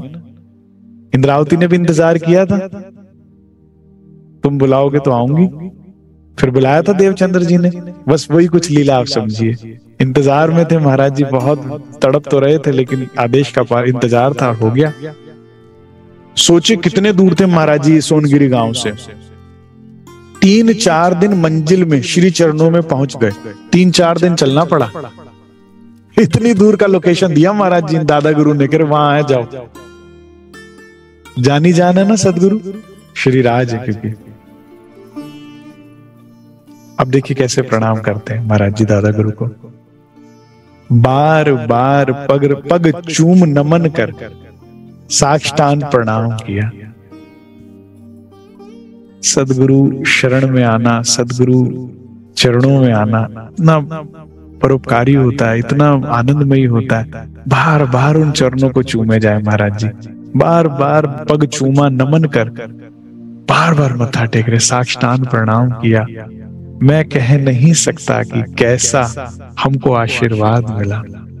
अब यहां ना दादा गुरु गुस्से से देख रहे हैं महाराज जी को, कह रहे मैं तो इतना खुश और महाराज जी कैसे देख रहे मैं बता नहीं सकता। जितना आनंद आपके चेहरे पर उतना सदगुरु में तो मिलाप पूरा होता है। महाराज जी कह रहे मैं तो फिर डर गया, जैसे पहला डरा गया था। सुनिए, मुखाकृति थी और तरह की, जिसे देखकर भय लगता था। भय का वातावरण छोड़कर ही मैं उस दम भागा था। कह रहे मुझे फिर से डर लगने लगा। दादा गुरु ऐसे गुस्से में देख रहे हैं, कुछ बोला नहीं है, लेकिन उतने में ही जो ओबीडियंट होता है ना स्टूडेंट, वो इतने में ही डर जाता है। कह रहे क्या हुआ, मैं इतना खुश हूं, मुझे लगा खुशी के मारे बुलाया, क्या हुआ ये? अब दादा गुरु बोलते हैं बैठो इधर सामने आकर। सदगुरु का आदेश हुआ। मैं सन्मुख जा पहुंचा, उनके मुख नीचा कर बैठ गया। गुस्से में नीचे मुंह कर लो। खुद ही बता देंगे क्या गलती हुई है। मैं सन्मुख जा पहुंचा, उनके मुख नीचे कर बैठ गया। इतना बड़ा हो गया है अब तू, लगा जिंदा करने मुर्दा को। लीला खुद की है। दादा गुरु की लीला है ये, लेकिन कहा तो महाराज जी ने है ना। क्यों डांट रहे हैं? खुद की लीला संशय मुक्त करना था, लेकिन डांट इसलिए रहे हैं ताकि दोबारा ना करे। एक बार आंख दिखाई दादा गुरु ने, सदगुरु ने, दोबारा करेगी रूप? तो एक तरह से क्या दिखा भी दिया, लेकिन अब ये दोबारा नहीं करना। और इस डांटने की भी वजह है, आगे भी समझ में आएगी क्या करना। दखल लगा देने कुदरत में, क्या समझा है? उत्तर दो। बीच निकल गई मेरे सुनकर, बैठा रहा किंतु खामोश। बिल्कुल चुप महाराज जी, बिल्कुल कुछ नहीं बोल रहे। किस मुख से मैं बोलूं सन्मुख, कैसे मैं उनके मुख के सामने बोलूं? कैसे कहूं मैं हूं निर्दोष? कैसे सफाई क्या दूं? गलती तो हुई है। दादा गुरु डांट रहे हैं। उसकी जगह कौन जाएगा? अब ये प्रकृति का नियम है, जिसने जाना था वो जाना है, वो खाना खा लिया, अब कौन जाएगा? फिर बोले सदगुरु महाराज, जिसको तैने रोक दिया है। किसको रोका है? बुढ़िया के बेटे को रोक दिया ना, उसको जाना था। प्राणाधार सुंदर साहब जी, महाराज जी जो दादा गुरु से मांग रहे थे वो बहुत समस्या वाली बात थी। जीव का यही इतनी आयु थी, अब जीव को उसके बाद दूसरे गर्भ में जाना होता है, वहां तैयारी हो चुकी होती है। कहीं और कोई गर्भवती स्त्री हो चुकी होती है, 9 महीने का गर्भ हो चुका होता है, उसको वहां प्रवेश करना होता है, वहां जन्म लेना होता है। और सारी व्यवस्था बिगड़ जाती है ना। उसके कर्म अनुसार अगला तन तैयार हो चुका होता है। आपको मेरी बात समझ में आ रही है? उसके कर्म अनुसार आगे उसका घर परिवार तन सब तैयार हो चुका होता है। अच्छे कर्म है तो अमीर परिवार है या स्वस्थ शरीर है, बुरे कर्म है तो गरीब परिवार है या रोगी तन है या और समस्या है, जो भी पूरी व्यवस्था हुई होती है, कैसे रोक दी जाए? पूरा चक्र बिगड़ जाता है। आप समझ रहे हैं मेरी बात को? उसकी जगह किसी और जीव को कहां डाले, और फिर जिसकी जगह उसे डाला फिर उसको वहां किसको भेजा जाए? सारी व्यवस्था परमात्मा की बिगड़ जाती है। अगर एक मुर्दे को जिंदा कर दो या रोक लिया जाए, आयु पूरी हो गई है, उसका अगला तन तैयार है, उसको रोक दिया जाए तो समस्या है। इसीलिए दादा गुरु ने जिंदा नहीं किया था। अब महाराज जी को अपनी पूरी गलती समझ में आ रही है। लीला भी करके दिखा दी और गलती भी समझाई कि क्यों नहीं किया था। पूरा संशय विहीन ना करे तो वो सदगुरु कैसे ना? आपको समझ में आ रही है मेरी बात? पूरी साइकिल बिगड़ जाती है जी।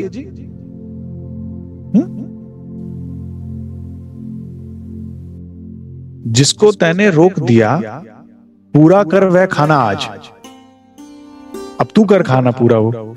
बता कौन जाएगा अब वहां? अब उस गर्भ में कौन जाएगा? उसकी जगह पूर्ण करवा, अब वो जगह पूरी कर। या कुछ खेल समझ रखा है, जिसको चाहा दिया जगह जिंदा कर दिया।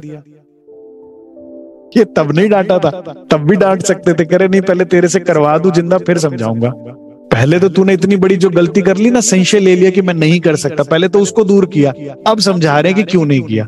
वो तब भी डांट सकते थे, लेकिन जब मन में संशय हो ना सुंदर साहब जी, सदगुरु कभी नहीं डांटते, कभी नहीं समझाते। इतना करने के बाद भी जब आप संशय ले लेते तो फिर वो कहते थे पहले ब्रेक लगा, तू पहले ये समझ। संशय विहीन समर्पण होने पर ही समझाते हैं। और यही बात राज्य पे भी लागू होती है। अगर आप राज्य पर संशय ले आते हो ना, वो कभी सफाई नहीं देते, वो कभी समझाते भी नहीं, वो मौन हो जाते हैं। वो कहते हैं अब समय समझाएगा तुझे, मेरी तो नहीं समझ में आ रही ना। इतना करने के बाद श्री राज पर संशय ले आते हैं हम, कहते ठीक है। फिर धीरे धीरे धीरे समय से समझ में आता। और जब तुम वापस घुटनों के बल आ जाते हो ना, तो समझाते हैं राज जी, सरल समझते हो। इसलिए कभी संशय नहीं लाना चाहिए राज जी पर। तुम 100 ग्राम की बुद्धि से उसे कहां तोलने लगे कि सही किया गलत किया? उसे बेहतर पता है। ये विश्वास रखिएगा जीवन में, तो ही सुखद होगा जीवन। नहीं तो फिर उनका मौन का सामना और सब कुछ देखना पड़ेगा, बड़ी समस्याएं होती हैं।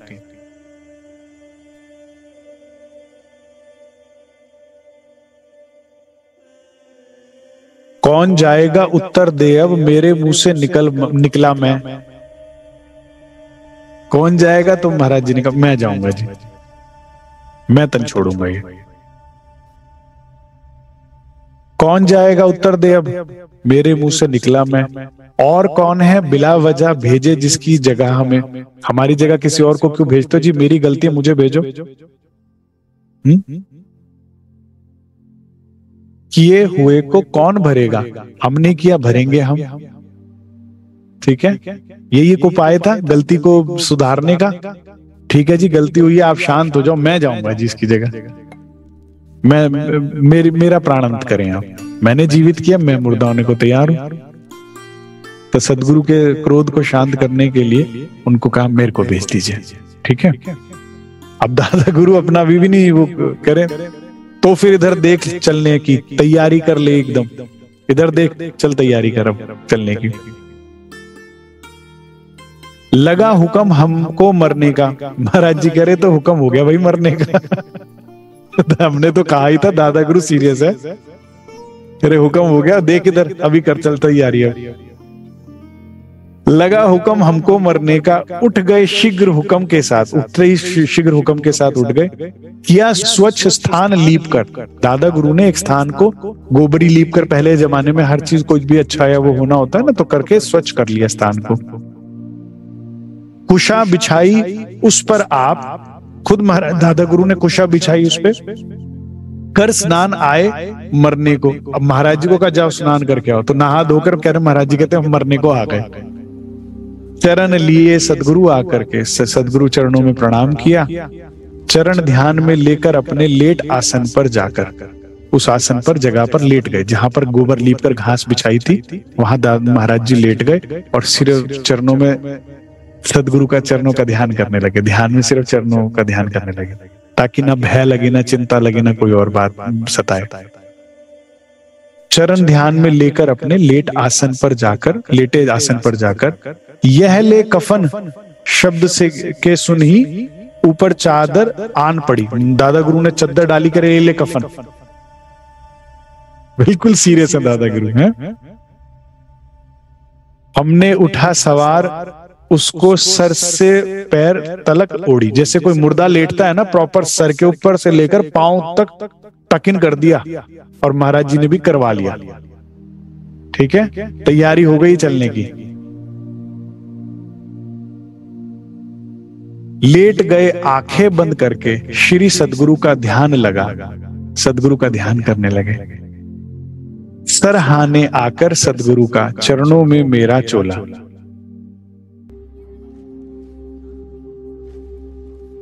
सदगुरु जो है खुद सिरहाने आकर बैठ गए। सिरहाने मतलब समझते हैं सिर के पास, तो यहां पर आकर सदगुरु बैठ गए। रम गए हम अपने ख्याल में, ज्ञात नहीं क्या हमें किया, कुछ उन्होंने रिचुअल किया, कुछ ना कुछ उन्होंने किया, जिससे महाराज जी को कुछ ना समय का ज्ञान रहा कि कितना समय बीत गया, और जैसे क्या हुआ उनके साथ उन्हें कुछ समझ नहीं आया, ठीक है, जैसे तन छूट गया या क्या, कुछ नहीं समझ में आ रहा महाराज जी कितना समय बीत गया, क्या क्या करते गए। वो अपने बस सदगुरु ध्यान में, राज्य जी के ध्यान में थे। कुछ क्षण में आई चेतना, अब बिल्कुल बेहोश ही हो गए थे महाराज जी, ठीक है। वो जो रिचुअल प्रैक्टिस दादा गुरु ने करी उससे महाराज जी बेहोश हो गए थे। अब कुछ समय के बाद उनको चेतना आई। कितनी देर रही यह हालत कुछ अनुमान नहीं इसका। महाराज जी कहते हैं हम कितनी देर बेहोश रहे, कहां रहे, कोई होश नहीं, कोई समय का समझ नहीं आया मुझे। लेकिन आंखें खुली जब अपनी, तो अजीब सी सा था नक्शा, श्री सतगुरु की जगह श्री राज मुस्कुराते बैठे बैठे। बोलो श्री प्राणनाथ प्यारे की जय, बोलो श्री सतगुरु महाराज की जय। राज श्यामा जी बोलना पड़ेगा, राज श्यामा जी, राज श्यामा जी, एक बार और बोलेंगे राज श्यामा जी, एक बार जयकारे में सहयोग। बोलो श्री प्राणनाथ प्यारे की जय। आ गए श्री राज, हो गया मिलन। सदगुरु स्थान पर कौन बैठे हैं? स्वयं श्री राज। मैंने जब ये पहली बार अभी तक पढ़ी, मैंने आंसुओं के साथ रो रो के पढ़ी। राज्य के दर्शन, राज्य की आवाज सुनने को मिल रही है। महाराज जी को कब के निकले, कितने प्यासे, क्या क्या कष्ट नहीं उठाया। आज उनकी वो सारी तपस्या, सारी मेहनत सफल हुई। सुंदर साह जी, मेहनत कभी नहीं जाया जाती राज्य के लिए। संसार में कर करके मर जाओगे, कुछ हाल नहीं आएगा। राज्य के लिए मेहनत करो तो ये दिन आता ही आता है। मैं जितने भी परमहंसों की जीवनी पढ़ी या मूल भी तक पढ़ी, जिसने भी आवाज लगाई उसकी आवाज सुनी गई है। जिसने भी उससे पुकारा है वो आया ही आया। किसी एक की आवाज भी जाया नहीं गई, किसी एक का भी एफर्ट। लेकिन हमने कभी एफर्ट लगाया ही नहीं। हम हमेशा रोते ही माया के लिए रहे, कभी राज्य के लिए रोए नहीं, इसीलिए कभी पाया नहीं, इसीलिए आज यहां बैठे हो। इसीलिए लोग कह देते हैं और हम भी मान लेते, दिखते नहीं, होते नहीं, मिलते नहीं। दिखते हैं, मिलते हैं। महाराज जी की बीतक इस बात का प्रमाण है। मेहनत नहीं करी तुमने, तुमने बुलाया ही नहीं। इंदिरा रतन बाई की तरह, इंद्रावती की तरह, सुंदर बाई की तरह तो क्यों ना आते। तुम्हारी बुलाने में वो ईमानदारी नहीं थी, तुम्हारे जीवन में वो निष्ठा ही नहीं थी। आ गए ना श्रीराज। देखने को मिल रहा है, सुनने को मिल रहा है। सुनिए कितनी सुंदर भाषा में श्रीराज बोलते हैं दादा महाराज जी से। दी आवाज, किसने दी आवाज? श्रीराज ने। किसको दी? महाराज जी को। दिया आवाज, रतन अब उठो। किस नाम से बुलाया? आत्म के नाम से। रतन बाई जी है ना यहाँ, चोले के नाम से नहीं बुला रहे, आत्म के नाम। श्रीराज कहते हैं रतन अब उठो। कितनी सुंदर लाइन और कितनी सटीक लाइन महाराज जी बोल रहे हैं, सुनिए जरा। हम चोलाले उठ बैठे, इसमें ब्रह्म ज्ञान छुपा है। मतलब मैं अलग हूं, चोला अलग है। हम एक कर देते हैं ना, हम ही शरीर, हम समझते हैं हम ये शरीर है, हम शरीर नहीं है, हम अलग है, शरीर अलग है। हम चोलाले उठ बैठे, क्या बोलते हैं? मेरे शरीर में दर्द है, मतलब मैं अलग हूं, शरीर अलग है। नहीं बोलते हम लोग? हम चोलाले, अब इतना ज्ञान हो रहा है कि मैं अलग हूं और चोला अलग है। हम अपने इस चोले को लेके उठ गए। मैं कौन? मैं आत्मा। महाराज जी कहते हैं हुआ यहां क्या अब से पहले अपने को कुछ ज्ञात नहीं। इससे पहले दादा गुरु ने क्या किया था, मैं तो बेहोश हो गया था, उन्हें कुछ नहीं पता। लेकिन अब ये नजारा है जो मैं तुम्हें बता रहा हूं। लिपट गए श्रीराज चरण से।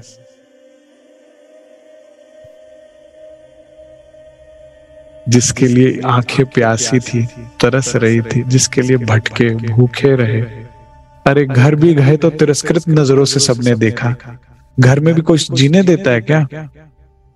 आप आध्यात्मिक रास्ते पे चलो, घर वाले भी जूते मारते हैं। महाराज जी गए घर, खुश होना चाहिए था कि शुक्र है लौटा, लेकिन क्या हुआ? महाराज जी कहते भाई जिसके लायक थे वही मिला। तिरस्कृत नजर से पत्नी देखती थी और रिश्तेदार देख रहे हैं, गांव ग्रामवासी देख रहे हैं, क्या क्या नहीं झेला। साधु तिरस्कृत कर रहा है, अपमानित कर रहा है, कहां कहां नहीं भटके, भूखे रहे, कितने कितने दिन प्यासे रहे। भूख तो हमें सताती है, उन्हें भी सताती है, शरीर उनका भी थकता था, ठंड उनको भी लगती थी, सब सहा।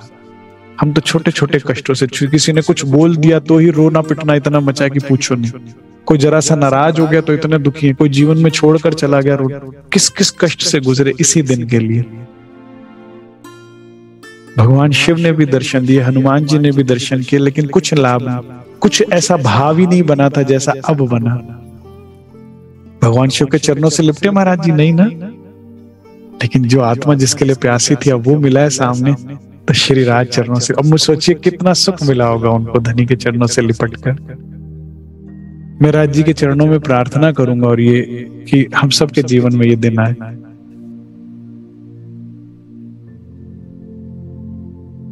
लिपट गए श्रीराज चरण से, चारों चरण में झुकी जमी। मेरा पूरी जमी, मेरा सब कुछ उन चरणों में झुक गया। अब श्रीराज फिर बोलते हैं, सावधान हो रतन बाई। नाम से बुलाया। धनी देवचंद्र जी भी करते थे ना ऐसे, केसर बाई, इंद्रावती, लाडबाई, ऐसे। सावधान हो रतन बाई, सुनो, जो चोला तुमको बख्शा, आपको जो ये चोला बख्शा है, झंडू दत्त पर आत्म भेजा। ये झंडू दत्त नहीं हो तुम, ये चोला तुम नहीं हो, इसके ऊपर तुम्हें बैठाया है, इसमें तुम्हें प्रविष्ट किया, इस पे तुम्हें केवल बैठाया है। तुम इस चोले से और झंडू दत्त से परे हो। इस चोले में बैठ, किसको बोल रहे हैं? रतन बाई जी को। क्या कह रहे हैं? इस चोले में बैठ के बड़े बड़े काम करने अभी तुमने। इस चोले में बैठे कायमी की लीला करनी है अब। कैसे कायमी की लीला होगी सुंदर साथ जी? घर घर जा, नगर नगर जा, घर की बात, सत्य की बात कर। ऐसे तो कायमी होती है। कैसे कायम होती है? जब आपके हृदय में दृढ़ हो जाएगा परम धाम श्री राज, तो हो गया ना खेल खत्म।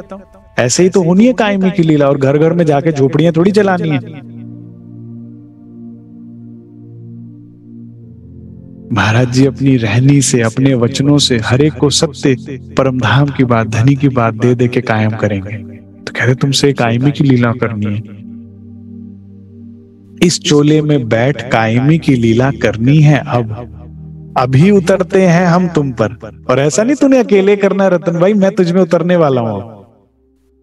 अभी उतरते हैं हम तुम पे, बैठो सावधान हो। अब रतन भाई अकेली नहीं आई वापस, श्रीराज को साथ लेकर आई है। मेहनत करी और पति को ढूंढ ढांड कर पहले सदगुरु ढूंढ ली, और सदगुरु संग करतार लेकर आती है वापस अब की बार। अब हृदय में श्रीराज है। गई अकेली थी और लौट कर आई अपने पति के साथ। मैं आई बयाने दुल्हा को, दुल्हा आए मुझ कारण। 3 फेरे पीछल वही, चौथे फेरे आगर हो गई ना। ढूंढ लिया धनी को। कह रहे राज जी कहते मैं अभी तेरे दिल में उतरता हूँ, मिलकर काम करेंगे, चिंता ना कर। और करना तो श्रीराज ने, रू तो राज्य में मगन हो जाएगी ना।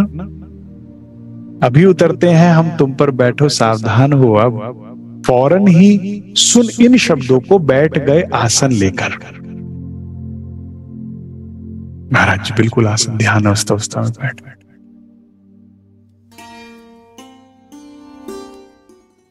एक प्रकाश सा उतरा जैसे, कोटि सूर्य उतरे अंदर, करोड़ों सूर्य अंदर उतर गए। इतना प्रकाश महाराज जी को महसूस हुआ कि उनके अंदर उतर रहा है।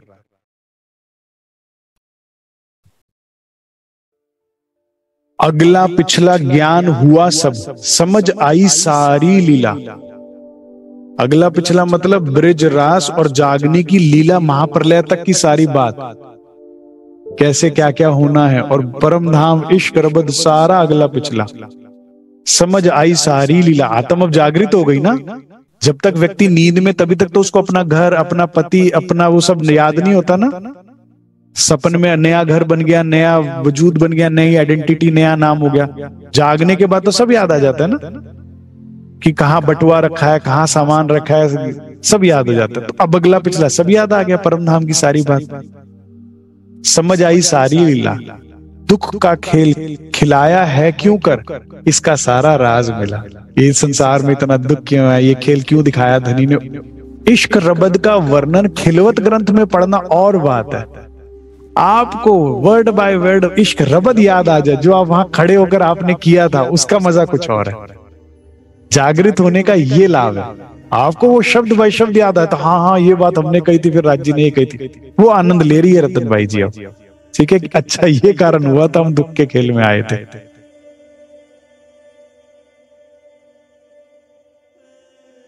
अब सुनिए, दादा गुरु ने कहा था प्रकृति का नियम तो डिस्टर्ब हो नहीं सकता, इसीलिए मैंने नहीं किया था। अब तूने किया तो कोई तो जाएगा। महाराज जी ने तो कह दिया, लेकिन दादा गुरु को पता इनसे तो काम लेना, इनको तो नहीं भेज सकते। ये होते हैं श्रीराज, ये होते हैं सदगुरु, ये होती है उनकी लेवल ऑफ कुर्बानियां। हम तो रोते रोते पिटते रह जाएंगे, मेरा बच्चा, मेरा ये, मेरा वो। दादा गुरु की कुर्बानी सुनिए आप। अगले रोज घटी एक घटना, श्री सदगुरु का वह लड़का जिसकी धर्मपत्नी गुजर गई थी, जिनकी धर्मपत्नी मर गई थी, अनायास ही धाम गया। दादा गुरु ने महाराज जी की जगह अपने बेटे को भेज दिया वो जगह भरने के लिए। ये होते हैं सदगुरु, ये होते हैं जागृत बात। जिसकी धर्म पत्नी मर गई थी, अनायास ही धाम गया। बड़ा एक धक्का सा पहुंचा, पूछो मत जो दुख दिया, बहुत दुख हुआ। गुरु भाई को बड़े प्रेम करते थे महाराज जी, लेकिन ये लीला नहीं समझ पाए कि मेरी जगह भेजा। ये सारा रिचुअल करा होगा, महाराज जी के साथ साथ अपने सुपुत्र को भी लेटाया होगा और भेज दिया दादा गुरु ने। जो भी लीला करी, महाराज जी को कुछ याद नहीं तो हम जान नहीं सकते, लेकिन उनकी जगह खाना जो भरना था वो बेटे को भेज दिया। लगते के लगते ही रह गए, पक्षी ने प्रस्थान किया, दहा पुष्प आदि कर्मों से दिवस तीसरे जब निपटे। अभी बहुत सुंदर लीला बाकी, अभी सुनिएगा जरा। श्वेत वस्त्र आदि लाकर सदगुरु ने हमें प्रदान किया। अब क्या ये घटना हो गई है तो 2-3 दिन तो दादा गुरु उसमें बिजी हो गए, सब किया कराया। अब आकर महाराज जी के आगे दादा गुरु ने श्वेत वस्त्र रखे। क्या क्या दिया? एक धोती दी, धोती और जोड़ा, कुर्ता और धोती, अंग रखा, एक पगड़ी दी और एक कमंडल, एक कमंडल दिया। महाराज जी के पुराने स्वरूपों में वो कमंडल आप देख सकते हो, उनके पास होता था। ठीक है। चदरी देकर कहा कफन है, समझो इसको अपना भेष। इस लाइन में बड़ा राज है। सदगुरु क्या चाहते हैं आपसे? पहले पी तू शरबत मौत का। कफन किसे उड़ाते? मुर्दे को उड़ाते ना। पहले अमित को मार दो, तब आगे का काम होता है। जब तक अंदर आप जिंदा हो तब तक काम नहीं होगा। अब आप ये समझो, महाराज जी को क्या उड़ाई, हमें भी उड़ा दी। आप भी उड़ लो, सब अंदर से उड़ लो, सफेद चद्दर कफन भैया। अब उसके बाद मुर्दे को पांव मारो तो लगता नहीं है, फिर ना चीख पुकार करना, हाय ये हो गया, है हो गया, मुर्दा हो जाओ सब। पहले पी तू शरबत मौत का, कफन ओढ़ लो, चद्दर ओढ़ लो, मर गए, हम ही मर गए।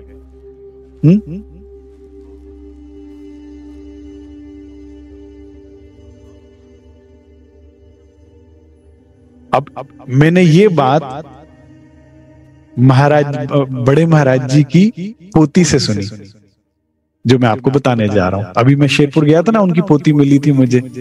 मैं भी बड़ा हैरान होता था कि महाराज जी जो पहनते थे ना जामा ऐसा और फिर ऊपर ऐसा, तो ये तो उत्तर भारत की पोशाक नहीं है, यूपी की ये पोशाक नहीं है, दूर दूर तक की कहीं कहीं ये पोशाक नहीं। तो महाराज जी तो उन्होंने कहा था, कहते ये पोशाक दादा गुरु ने उनको दी थी, वहां की थी ऐसे करके ऐसे पहनने वाली, और आजीवन उन्होंने, कहते मेरे सदगुरु ने जो दिया मैं वैसे उसी को पहनूंगा। उसी को पहनते थे, वैसा ही पहनते थे।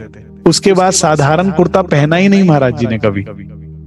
इतना प्रेम था उनको दादा गुरु से। सदगुरु पे प्रेम समर्पण ऐसा होता है कि जीवन भर वही वाला पहना। फिर उसके बाद से महाराज जी ने, कहते सदगुरु ने भेष दिया था, हम तो फक्कर थे भाई, हम पे तो कुछ भी नहीं था पहनने को, जो दिया वही पहनूंगा जीवन भर। जिस तरह का भेष दिया, अगला भी सिलवाते तो कहते भाई वैसा ही सिलवाना जैसे दादा गुरु ने दिया था। क्या वो सदगुरु होंगे और क्या ऐसे वो शिष्य होंगे, क्या उनका वो प्रेम होगा। चद्दर देके कहा इसे कफन समझना, समझो इसको अपना भेष। अब मुर्दे होकर घूमना, जिंदा मत होना वापस। ठीक है, कफन ओढ़ लिए, अब मुर्दे हो तुम, अब तुम जिंदा नहीं हो। तो मुर्दे को लात नहीं लगती, मुर्दे को दुख नहीं लगता। सुंदर साथ कहता है धाम जाना है, धाम जाना है, राज्य ले चलो, राज्य ले चलो। फिर रोता, फिर संसार के लिए। भाई जब मरना ही चाहते तो फिर क्यों रो रहे हो? मरने के बाद कौन तुम्हारा देखेगा? तुम जिस भी घर के लिए, परिवार के लिए परेशान हो रहे हो, हर एक तरफ कह रहे हो घर ले चलो, तो भी तो कोई ना कोई, तब भी तुम नहीं कर सकते ना, कुछ भी कर पाओगे?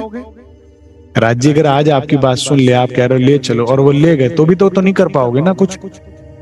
तो फिर अगर जब जाना ही चाहते तो फ्री हो जाओ ना, उसको मुर्दे हो जाओ, बाहर से नहीं भीतर से हो जाओ। हम चले गए, अब हमारे पीछे जो करे श्री राज करे, हमें क्या चिंता। तब काम बनता है, केवल कहने से नहीं। प्रथम नमन कर उन वस्त्रों को, महाराज जी का श्रद्धा समर्पण देखिए, पहले तो उन वस्त्रों को भी नमन किया जो दादा गुरु ने दिया। प्रथम नमन कर उन वस्त्रों को हमने अंग लिए वे धार। अब वो पहन लिए, पहने हुए देखकर हमको सदगुरु पुलकित हुए अपार, बड़े आनंदित हुए। मंत्र तारतम दिया साथ ही, बिठला आसन पर हमको, आसन पे बैठाया। अब जाके इतना सब कुछ होके तो तारतम दे रहे हैं। जो प्रसाद आशीर्वाद का दिया हमें श्री सदगुरु ने, कुछ समझे कुछ समझ ना पाए, कोशिश बहुत करी हमने। अब क्या होता है सुंदर साथ जी, अंदर जब शक्ति प्रविष्ट करती है तो करते करते राज सब कुछ खुलता जाता है। तो दादा गुरु ने तो अगला पिछला सब उन्हें बता दिया। उन्हें कहते कुछ हम समझ गए, कुछ नहीं समझे, लेकिन पर जो उसका सार था वो हमें समझ में आ गया। पर मतलब हम जान गए सब जो श्री मुख वचनों में था। ये शब्द सुनिए बड़े ध्यान से। अतुलित मतलब जिसका कोई तुलना ही नहीं हो सकती। अतुलित धन पर हाथ पकड़ जैसे आज दिया बिठा। श्री राज जी हृदय में बैठा दिया, अब इससे बड़ा और क्या धन होगा जी। तुम्हारे हृदय में सदगुरु ने राज्य को ही बैठा दिया, इतनी गलती के बाद भी, क्योंकि निष्ठा और श्रद्धा सच्ची थी। संशय तो आ ही जाता। बड़े महाराज जी भी ये बात कहा करते थे।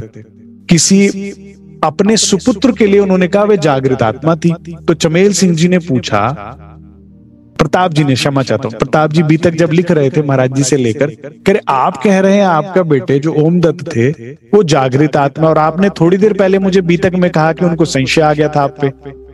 कह रहे तुम महाराज जी कहा करते थे, महाराज भाई कई बार चलते चलते मोड़ आ जाता है, थी लेकिन वो जागृत आत्मा। जीवन में कभी कभी गलती हो भी जाती है, लेकिन थी वो जागृत आत्मा। तो महाराज जी के मन में संशय आया, लेकिन निष्ठा तो सच्ची थी, पिछली मेहनत तो जाया नहीं होगी ना, तो इसलिए दे दिया। अतुलित धन पर बैठा दिया, श्रीराज हृदय में बैठा दिया, जागृत कर दिया।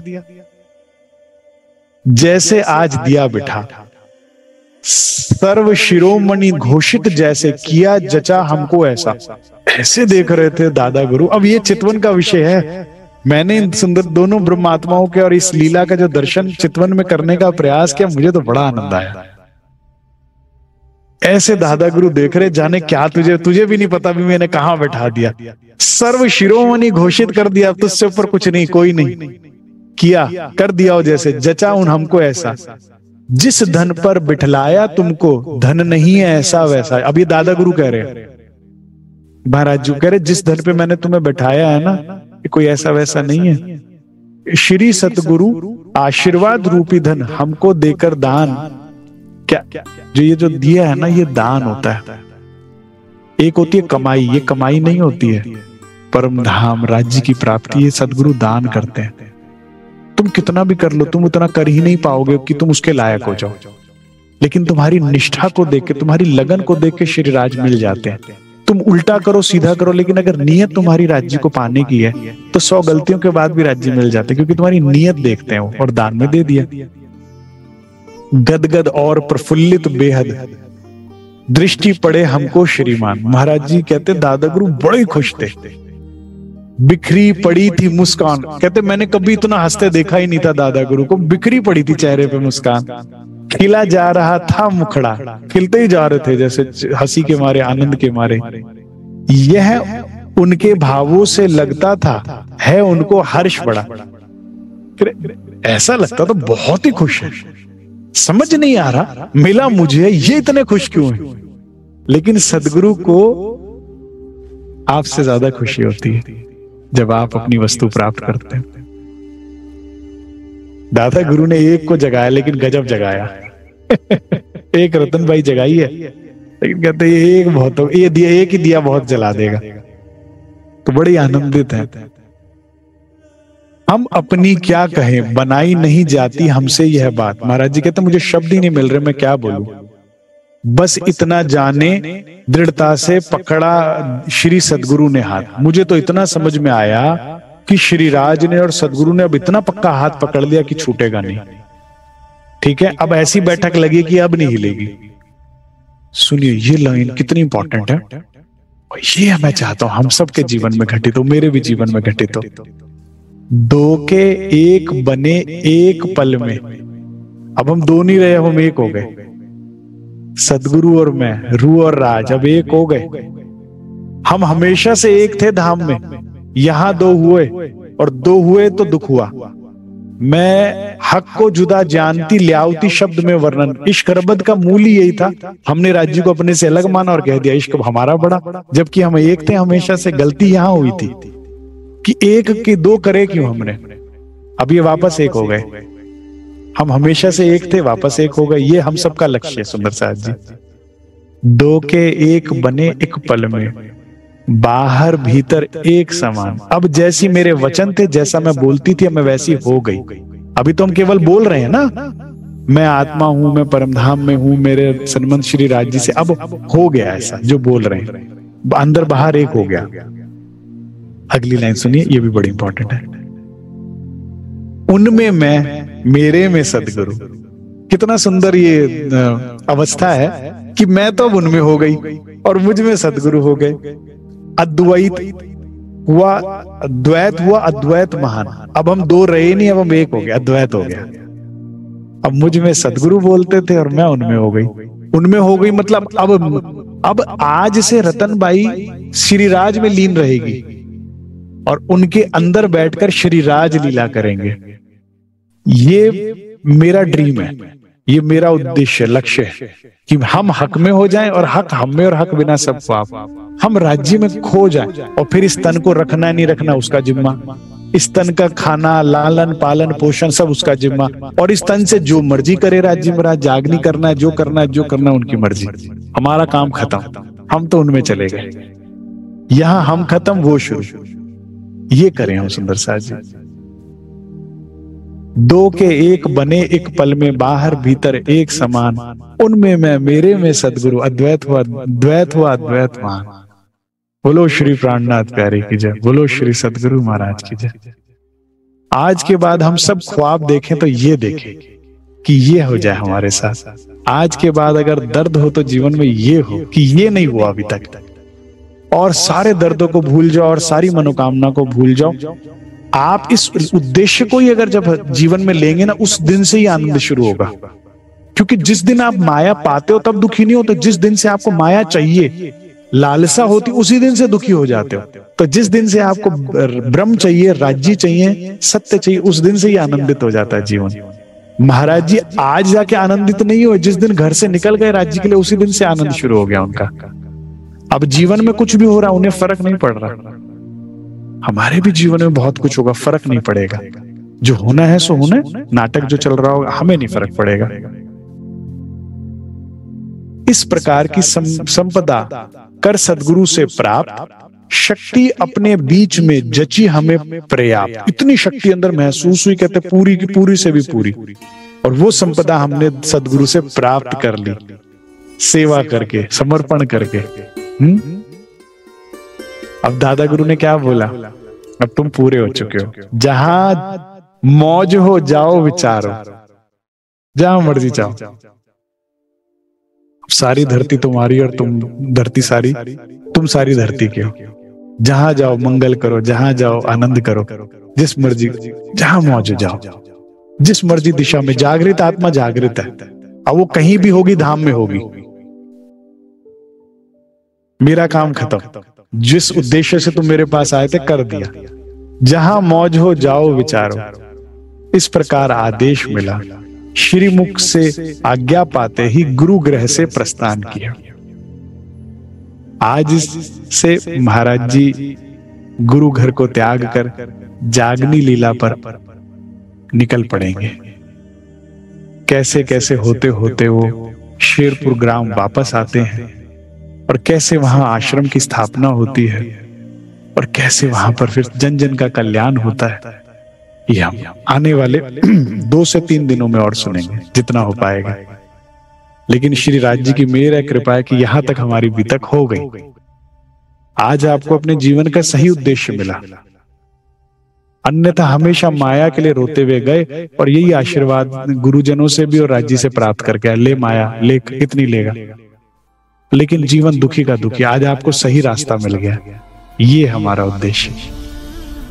और मैं भी राज्य के चरणों में यही प्रार्थना करूंगा कि हम सबके जीवन में ये दिन आए, आज आए, कल आए, परसों आए। उसके लिए जितनी मेहनत करानी है कराओ, जितनी चटनी बनानी है बनाओ, जो दिखाना है दिखाओ, लेकिन बना दो। इतना ही स्वीकार कीजिए सुंदर साथ जी। बोलो श्री प्राणनाथ प्यारे की जय, बोलो श्री सदगुरु महाराज की जय।